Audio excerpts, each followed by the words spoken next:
Welcome to Design Your Life, the podcast where we speak with everyday people about intentional living and really creating a life that's true to them. Today, I have a great guest with me. I'd like to welcome life coach and spiritual teacher, Kim Kraut. Kim, welcome to the show. Hi, it's so nice to meet you, Jim. I'm really pleased to be here because it gives me an opportunity to share some of my insight and experience that I've had over many years of being a life coach and being a spiritual teacher here in beautiful St. John, New Brunswick. And I'm really happy that we're having this connection and this time to delve in and perhaps give some insight that others can take away, some snippets that will help them in their own development and their own connection to self.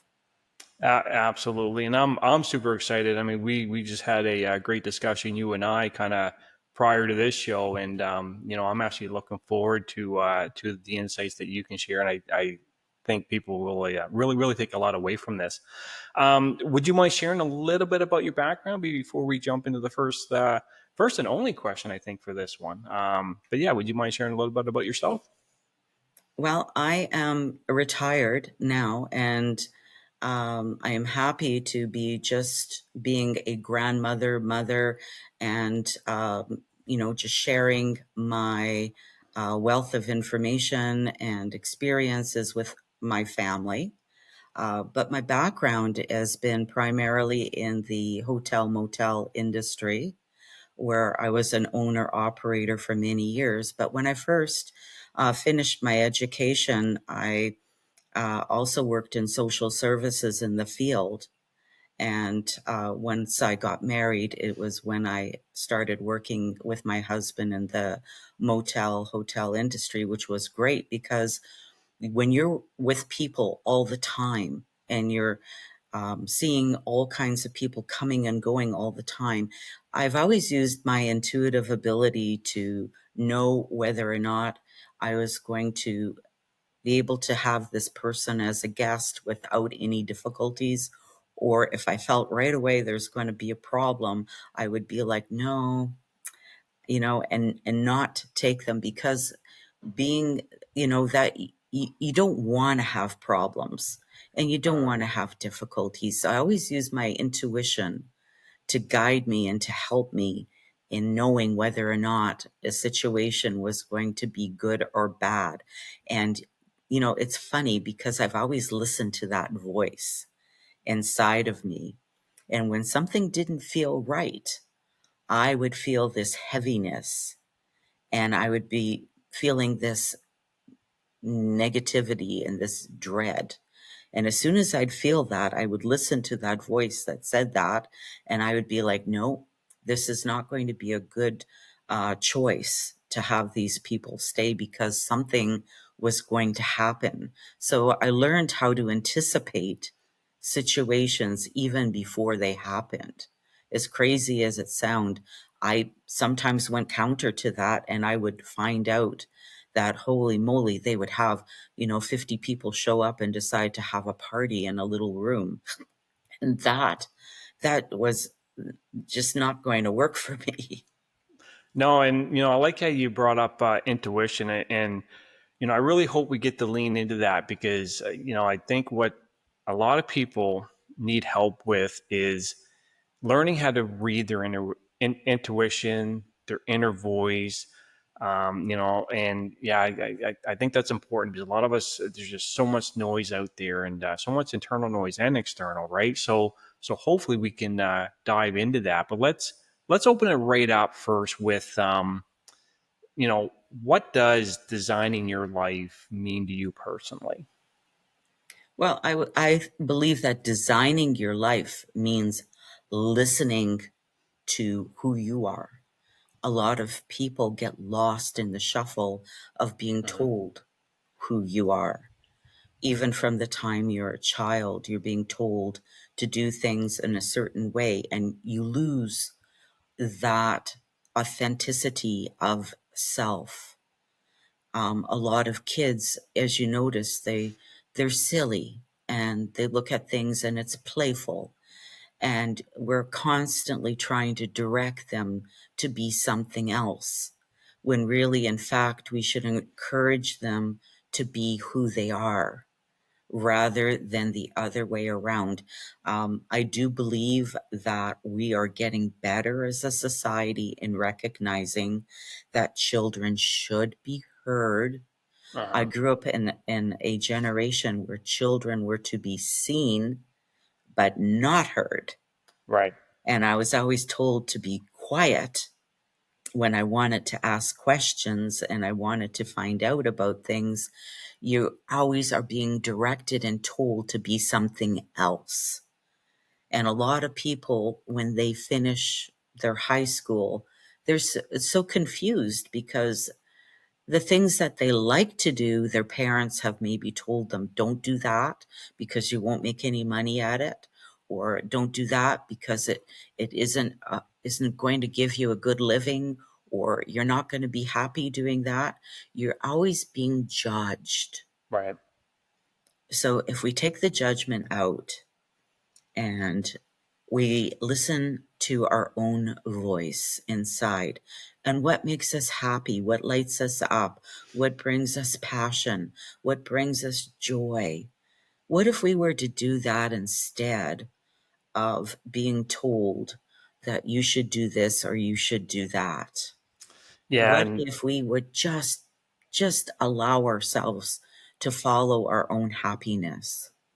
right. And you know, with that said, now after living that life for so many years, living a well, we'll just say wearing a mask. That seems to be, the appropriate term that most people use. Wearing a mask for all those years, and now we're in our 40s. I don't know, going on 50s. How does one get back to listening to that inner voice and really rediscovering that child within themselves? Well, we are creators. Every person is a creator, and we can change anything we want to if we give ourselves permission. And that word permission is a big word for a lot of people, because giving yourself permission is sometimes scary, because that means you're going to change the way that you're doing things. You're not going to do things the way you used to do things. And change isn't something that has to be a 180-degree turn. Mhm. Change can be a simple thing that you've decided to do every single day that is going to bring you joy. And it could be anything. It could be giving yourself time to walk on the beach and connect to your own space in your own mind and listen to your own voice. And the best way to connect to yourself, there are simple steps that one can take.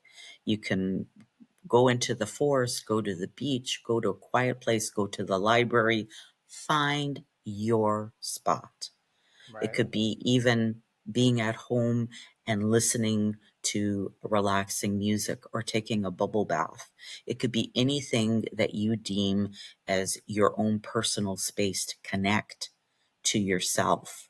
And when you connect to yourself, you listen to what your mind and body and spirit is telling you. So it's not society telling you. You have a higher self, and connect to that higher self and talk to it and ask it, what would be the best thing that you could do for yourself today? Not tomorrow or the next week, today. Just focus on the present moment right now. What do you need today to feel really good about you? And if that one thing today is just giving yourself 10 minutes of peace, Mhm. because that peace is going to reflect on the rest of your day, then do it. Give yourself permission to do it. Right. There are many ways to get to that point of improving your life and improving who you are and your own purpose. So I would say designing your life and creating your best purpose is you creating the best you. Right, right. And yeah, I like that. I like give yourself permission. A lot of us don't, we feel that we're living for others, whether it be our parents or children or employers and stuff like that. So a lot of times, we struggle with giving ourselves permission to be something different, something authentic, and obviously there's a fear aspect in there too, right? Of, to your point, change. What does that look like? Do you have any advice, or, have you, based off your past experience with coaching others, what would you say to someone that has that fear, that fear of change, or fear of, wow, yeah, I really want to do this, or really want to be this, or this is what's being called to me by my higher self. But what about all these people around me? How does it affect them? What would you say to that fear that kind of kicks in? And Well, communication is really key. Expressing what it is that you fear Mhm. and discussing it with others helps them to understand what you are grappling with. A lot of people hide themselves and cocoon themselves and say that I can do this on my own. But the truth is that when you reach out to others, that is not a sign of weakness, it's a sign of strength. And asking others to help you on your journey is you're asking them to help enable you to be the best version of yourself.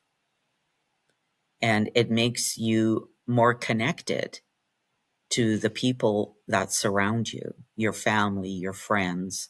Those relationships that you value become stronger when you share what it is that is holding you back. and you and I spoke at length, before doing this episode. Um,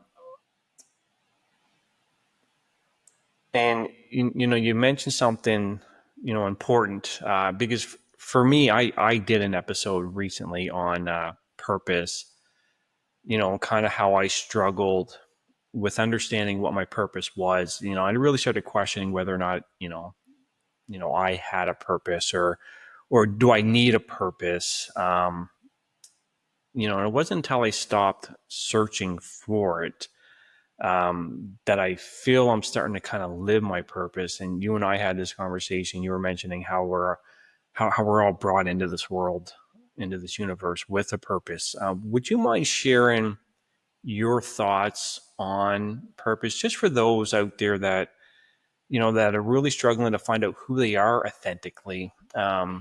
You know, what would you say to them in terms of making that decision to design your life and find your authentic self, or we'll call it purpose? For this question. I'd ask them to connect to their heart Mm-hmm. because everything starts from love, and the heart of anything is your passion. So you have to look at it this way: the things that make you happiest, the things that bring you joy, are always connected to your heart. So if you're doing something in life and you feel that it's not resonating with you, and you're not doing something that makes you happy or brings you joy, then you're not doing the right thing. You're not going down the right path. And expressing that to yourself is is a truth. And the fear is making a change, but communicating that is empowering, because you empower yourself when you speak your truth, and you're being authentic to yourself and others when you say something is no longer resonating with you or doesn't resonate with your truth, and explain why that is. Sometimes we'll do things, and we'll do things one way for a long time, and then it's like you wake up and you go, huh, that's just not working. It's not working for me anymore, and I must make a change. But when you let others in, and I mean let them in, literally let them in and know what's going on with you, because when we don't let others in, it creates distance and separation and disconnect. And this is something that I can teach others to do, is to include them, be inclusive of others, and let them know what's going on with you rather than be secretive and silent about what it is going on within you. I believe that a lot of relationships fail not because they're bad relationships, it's because they fail to talk, they fail to include, they fail to express their truth. And they do it, they fail at doing that only because of the fear. The Mhm. fear is holding them back from expressing their truth. And That's when you express that and get past it, you realize that others are really quite willing to help you to be the best version of yourself and your own purpose. It's even true when you work for somebody. If you're doing a job and something is really bugging you and something's not working, and if you tell others how you're feeling and ask them to help you find a better way, you're going to have a lot of people jump in and try to help you, more than being silent and suffering. A lot yeah, of people suffer in silence, I call it, and we they're were afraid. yeah, we do, and it's I love doing these podcasts because I take something away from that so resonated with me. Just because growing up, I've always kind of suffered in silence to your point, and I was the worst for sharing how I felt.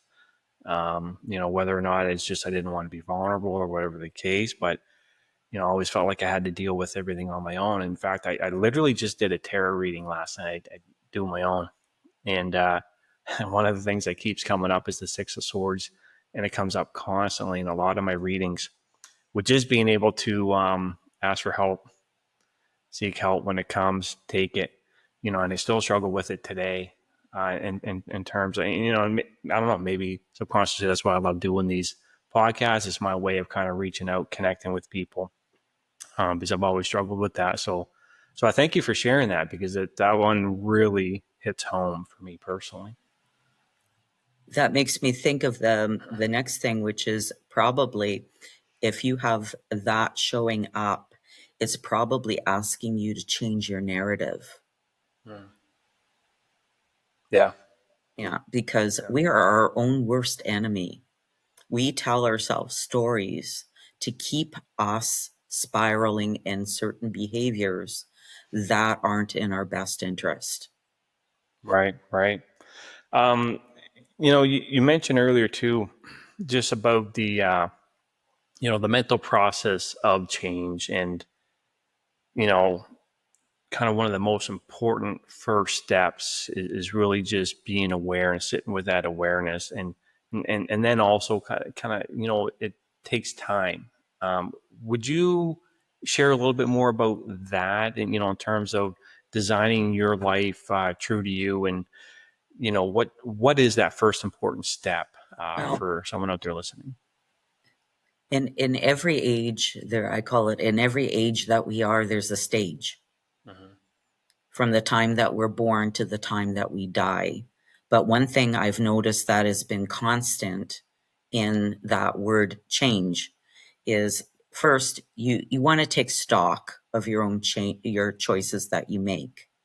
And if you find that you're uncomfortable with the choices that you make, um, and being that we are all creators, we can make change, but do it what I call one bite at a time. Because change is, to get to that 180-degree difference that we want to achieve, you're not going to meet that goal in one swoop. It requires patience. And once we make that step, we must sit with it and allow it to resonate with us so we can think about taking steps of change, like going up a ladder. You can't get to the top of the ladder until you do one step at a time. So each step you take, you sit with it and allow it to become part of you. So we're taking ownership of that change and not looking at the end destination, but actually enjoy the journey. A lot of people rush through the journey and forget that we're supposed to enjoy it. Even if something is uncomfortable, we can still enjoy it and see the good in it. So I think it's up to us to take time and give ourselves permission to enjoy every step we take. Right. I like that. Um, I'll just finish off here with just a couple last questions. One being, for anybody out there listening today that may be feeling stuck, again, or just maybe really just not struggling to find out who they truly are, find their authentic self. What's one message that you would share with that individual? Well, the first thing is just give yourself permission to be yourself without judgment. We are so judgmental of ourselves, and we can say a million bad things about ourselves. Start saying a million good things about yourself and see what are your good points, what is good about you, and change your focus from the negativity to the positivity that you have and radiate within you. Because all of us do good things, but we never, it's like, take a piece of paper. Okay, take a piece of Yeah. paper and you put a black dot in it, and you give that paper to someone and you ask them, what do you see? Well, the first thing that we say is we see a black dot, but we never talk about the white part of the paper, and that's the good part of ourselves. We always focus on the negativity of ourselves. So maybe we shouldn't be so hard on ourselves and stop focusing on the black dot and see that there's so much goodness in us, that we have so much to offer to ourselves and to others. I love that. Thank you. Yeah, that's a great example. And to close it out, do you have do you have a phrase or one mantra or an affirmation that you can share? I have several mantras that I tell myself. But the main one that I tell myself is that I am love. I am love. Love that. Yeah, Um, because it's from the heart. yes, it is. And Yes. how, and when you tell yourself you are love, then then the rest of the day you're just finding ways to express that in yourself and in others, Right. rather than be the other way and say, I'm the black dot. You're not the black dot. You are the light. Yeah, all of us have yin and yang. We have good and bad. But what do you want to feed? Do you want to feed into the love that you have, an expansion of that love? Or do you want to feed into the things that you lack? We can feed into lack, or we can feed into love. See, we are creatures that only understand duality. Hmm. So we know what's bad. So of course we know what's good. But in order for us to feel good about ourselves, we have to give ourselves permission. And I don't know why that is, but we do. We need to give ourselves permission to be the good that we are, And I to think be it's that important, light. yeah, it's important to note that we have the choice to do so as well. We Yes. can make that choice to feed into the light, feed into the good. It is our choice that ultimately we are making. So yeah. Kim, listen, it's been great. I love having you on the show. I want to thank you for taking the time to share your insights, with the viewers. Thank you very much. I greatly appreciate it. And for everybody listening out there, again, as I always say, you're the architect of your life, the author of your life. Design the life that you want. Thank you for listening. Thank you for having me on. I wish everybody a wonderful day. Thank you.